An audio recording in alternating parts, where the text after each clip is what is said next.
This is water kefir. Now, the first time I came across kefir was actually another version called milk kefir. And milk kefir, they say, was found as grains within milk. And it's a little bit like a starter for yogurt. It's a symbiotic mesh of fungus and bacteria living in symbiotic harmony. And if you add the milk kefir to milk, it becomes a yogurt-like drink just after 2 or 3 days, maybe even less, depending on the temperature. But the water kefir, which I find to be a nicer taste and a more useful drink, you simply put in something sweet. You could start off with fruit juice and put the kefir grains in. Just cover it, but don't put the lid on tight because the kefir needs oxygen to breathe. And then you put it in a dark cupboard for a few days. The warmer it is, the quicker it's going to ferment, because fermentation is what it's about. This one was made very, very simply with some organic brown sugar. Now, you don't have to worry too much because all the sugar is converted by the kefir into the drink. So this one's been sitting in a dark cupboard. It's quite cold in my kitchen, probably for about a week. Now, you might be able to see bubbles coming off it, and I've just moved this onto the table, so a lot of bubbles have come off, but if I give it a good shake, there are a lot of bubbles coming off, actually quite a lot. Now, I'm going to do something that I'd never normally do. One of the things about kefir, being a live organism, that it does not respond well to metal. So when you're draining the kefir off from the liquid, you want to use a plastic sieve. But in this house that we've very kindly been lent to do the filming, they don't have a plastic sieve. So although it hates metal, I'm going to use it. I'm going to get it out of that metal as fast as possible. So I'm just going to strain it off.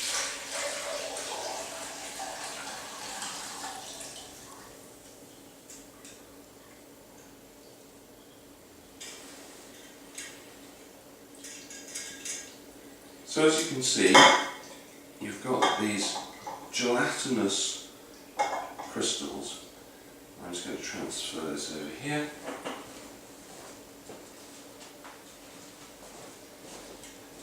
Now, I've rinsed the kefir crystals and I've put them back in the jar.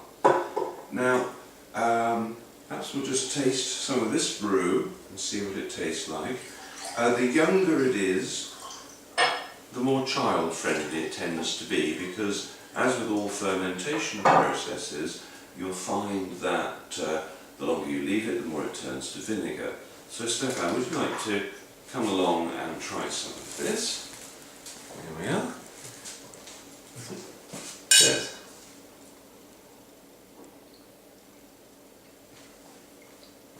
So what do you make of that? It's lovely. It's like reminds me of a sweet cider. Right, yes.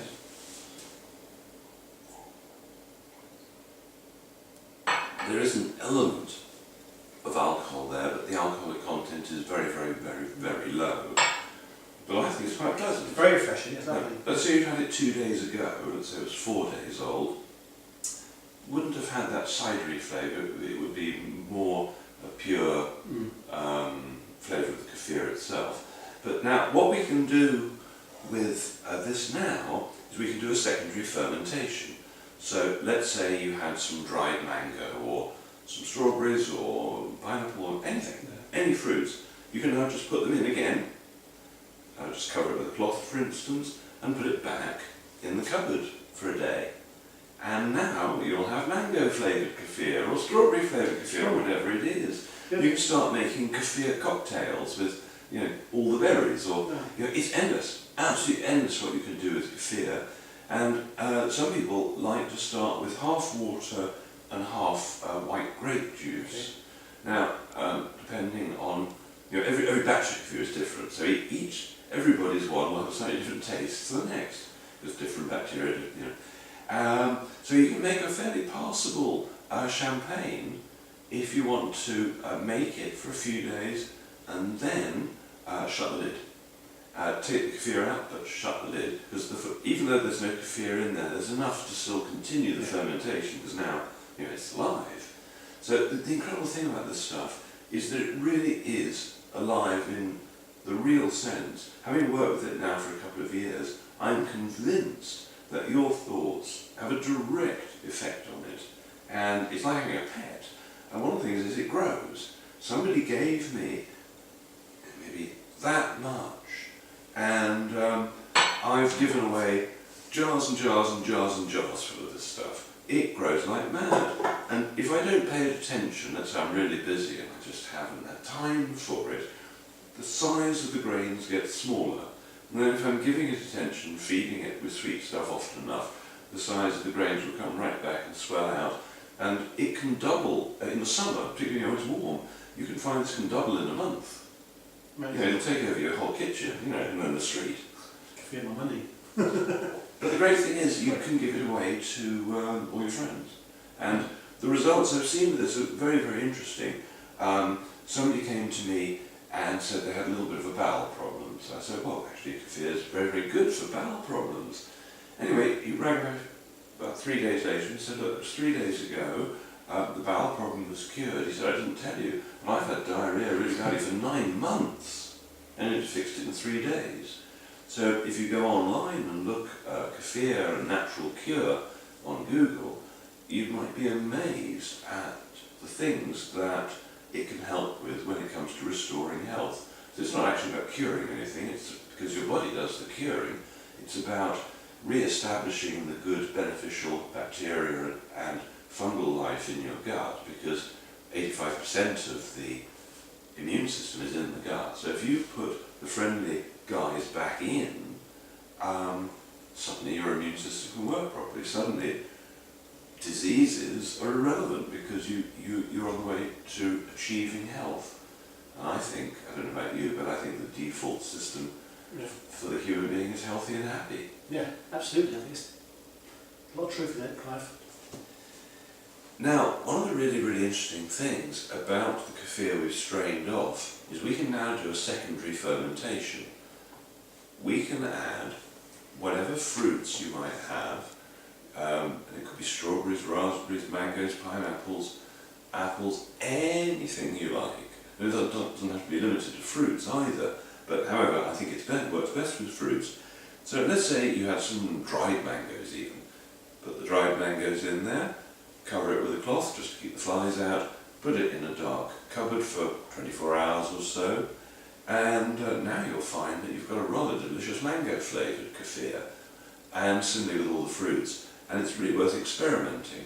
Now, one of the other ways that people make kefir, rather than using just sugar, they might use, say, half white grape juice and half water, and then put the kefir grains in, and you can make a passable champagne that way. And what you do is after about 3 days or so, when it tastes right, you then strain it off and put it in a jar with a very tight lid on. At that point it's going to begin to carbonate, so you leave it in a warm place, warm dark cupboard, and let it carbonate for a while. And depending on what the quality of the grape juice you started with and how good you're getting at it, but it's so easy, you might find you've got a very, very pleasant drink with a low alcohol content but a huge pleasure factor. Now, once you've washed your grains, let's say you don't have any fruit juice around or any desire to make any. Obviously the best way to make grape juice is not to go out to the supermarket and buy a carton of grape juice, although you could, but better to take the grapes and mush them up and use that. Bear in mind that you want to keep any lumps of fruit away from the kefir. That's part of the idea of doing this secondary fermentation. Because if you put the kefir and the fruit in together, then because of the nature of the kefir, where it sort of literally eats the fruit and incorporates it into itself, you can get little bits of fruit which then get mixed up in the grains of kefir and you can't get them out. And then the fruit starts going mouldy and you can't easily separate them. So you always want to keep the two processes separate. So let's say you're in a hurry. Get one of these kiln jars or whatever you have, it doesn't matter, and put, let's say you were going to put in a starter amount of kefir, let's say half this glass up to there, for instance, it's full of kefir grains, you might want to put about 4 spoonfuls of organic brown sugar into there, into another container, pour on some warm water and let it dissolve. Once that warm water has become room temperature, then add it in to the kefir, cover it up, put it in the dark cupboard. If you remember, you could give it a stir every day. This will speed up the process and you'll see loads of bubbles come up. Well, the bubbles you saw earlier weren't very prolific because we'd been shaking it a lot. But when you've just you've left it for a day, you'd be surprised. It's a very interesting, fast reaction, very speedy, this process. And that's just about it. Remember, do not use metal with it. And remember to share it with your friends because it's going to take over your life. So the very best of luck with kefir, and we'll be talking next time about jun, which is an equally fascinating and very different type of fermented drink.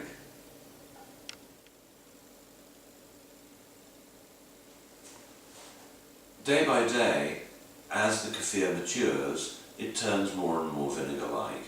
Now, while from a taste perspective, many people like it at 3 or 4 days, people also like it in its vinegar form, but of course, because it's getting stronger at that point, one wants to dilute it. So you might, in a glass, dilute it in the same way you might some cordial with water, just to taste. Now, the more mature it gets, the stronger it gets, the more powerful it is in its tonic effect and in its curative effect. And it's worth bearing in mind that you might want to have one batch which you allow to fully mature. Remember that you can do the second fermentation at any point at the end as well, if you want to make. One of the ones I've loved has been dark cherries. Sour cherries, dried, pop them in the kefir, and that gives a superb taste, particularly good, for instance, if you happen to have a throat infection. You can add ginger to kefir. Many aromatics, a number of things love to be fermented, and fermenting often brings out the power of the very substance that you're fermenting. So, hugely beneficial across the board, and I would strongly recommend that you look up kefir and research it for yourself. I think you'll be pleasantly surprised. And the wonderful thing, it costs almost nothing to produce.